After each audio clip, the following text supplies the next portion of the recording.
বন্ধুরা, আজকে একটা লং ভিডিও নিয়ে চলে এলাম একটা মাছের রেসিপি। এটা এখানকার মানে বিদেশের স্যামন মাছ। এই মাছটা কিন্তু কোনো কাঁটা থাকে না, খেতে খুবই ভালো হয়, ঝামেলা থাকে না কোনো। মাছের গায়ে ছোট ছোট আঁশ থাকে, এগুলোকে এইভাবে ছাড়িয়ে নিতে হবে। আমি আজকে আলু আর বেগুন দিয়ে কালো জিরে কাঁচা লঙ্কা ফোড়ন দিয়ে এই মাছের ঝোলটা করব। আমি অলিভ অয়েল আর সরষের তেলে আমি বেগুনটা একটু ভেজে নেব হালকা করে। এখানে ডিপ ফ্রাই আমি করব না। তা বেগুনটা এখানকার খুবই শক্ত, একটু ভাজতে সময় নেয়। তা আমি একটু ঢাকা দিয়ে ভাজবো, আর ভাজতে ভাজতে একটু লবণ আর হলুদও অ্যাড করব। তা যাক, বেগুনটা ভাজা হলে আমি আলুটা দেব এবার।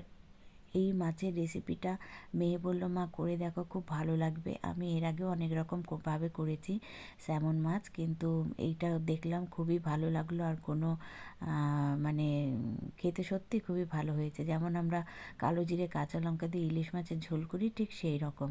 তা বেগুনটা ভাজা হয়ে গেল, বেগুনটা আমি উঠিয়ে রাখলাম, অবশ্যই হালকা করে ভেজেছিলাম।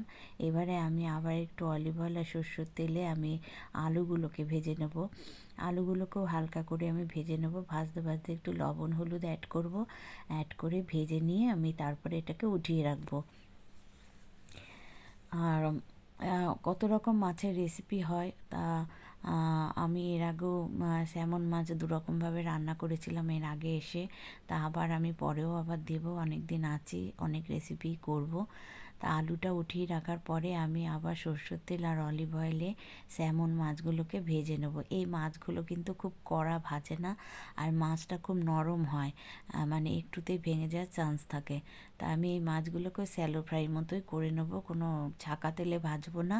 এই মাছগুলোকে আমি ভেজে নেব এপিট ওপিট। খুব নরম হয় মাছগুলো, মানে মাছের আঁশ ছাড়াতে ছাড়াতেই মনে হচ্ছে না মাছ ভেঙে যাবে।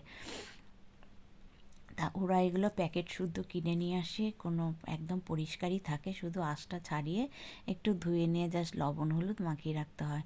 এবার এই মাছটা আমি এপিট ওপিট ভালো করে ভাজবো, ভালো করে মানে কড়া করে ভাজবো না, হালকা করেই ভাজবো। কড়া করে ভাজলে মাছের স্বাদটা চলে যায়। তা এপিট ওপিট করে ভেজে নেব। ভেজে নেওয়ার পরে আমি মাছটাকেও তুলে নেব। দেখো, মাছটা ভাজা হচ্ছে। মাছটা কিন্তু একদম আমাদের রুই কাতলার মতো করকরে ভাজা হচ্ছে না, ওর ছাকা তেলেও ভাজা হচ্ছে না। দেখো কেমন হয়েছে। মাছটা অবশ্যই নুন হলুদ আগে মাখিয়ে রেখেছিলাম। তা এপিট ওপিট আমি ভেজে নেওয়ার পরে মাছটা আমি উঠিয়ে রাখবো।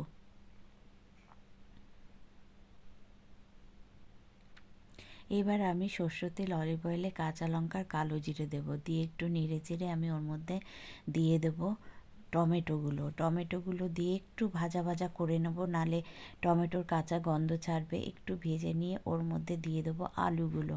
বেগুনটা অবশ্য আমি পরেই দেবো, কেননা আলুটা সেদ্ধ হওয়ার পরেই বেগুন দেবো। বেগুনটা ভাজা যেহেতু হয়েছে, তাড়াতাড়ি দিলে গলে যাবে।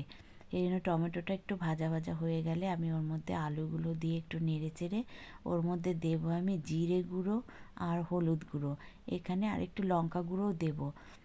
আর কোনো মশলা এখানে পড়বে না। তাই এটা দিয়ে আমি ভালো করে কষিয়ে নেব। দেখো, আলুগুলো সব দিয়ে দিলাম। এবারে আমি এর মধ্যে একে একে মশলাগুলো মেশাবো। আগেই বললাম আমি কি কি মশলা এখানে মেশাচ্ছি। একটু লবণ অ্যাড করে দেবো, এরপরে আমি দেবো হলুদ গুঁড়ো, এরপরে দেবো জিরে গুঁড়ো, এরপরে দেবো লঙ্কা গুঁড়ো। তা সব দিয়ে, লঙ্কা গুঁড়োটা খুব বেশি দেবো না, কেননা কাঁচা লঙ্কা অনেকগুলোই দিয়েছি, এটা খুব বেশি ঝাল হবে না। তো এটা দিয়ে একটু ভালো করে কষিয়ে নেব। কষিয়ে নেওয়ার পরে আমি একটু উষ্ণ জল দেবো। এখানে জলটা খুব ঠান্ডা, সেই জন্য সব কিছুতেই আমরা উষ্ণ জলই এখানে ব্যবহার করি। এবার উষ্ণ জলটা ওটাকে দিয়ে এর মধ্যে দিয়ে আমি ঢাকা দিয়ে আলুটা একটু সেদ্ধ হতে দেবো। আলুটা পুরো সেদ্ধ হবে না, একটু সেদ্ধ হওয়ার পরে আমি ওর মধ্যে বেগুনগুলো দেবো।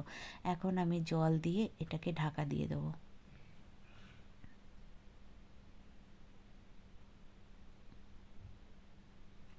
এবার আলুটা কিছুটা সেদ্ধ হয়ে গেল, এর মধ্যে দিয়ে দেবো বেগুন। এটা একটু বেশ ঝোলঝোলি হবে, তবে খেতে ওই জন্যই বেশি ভালো হয়।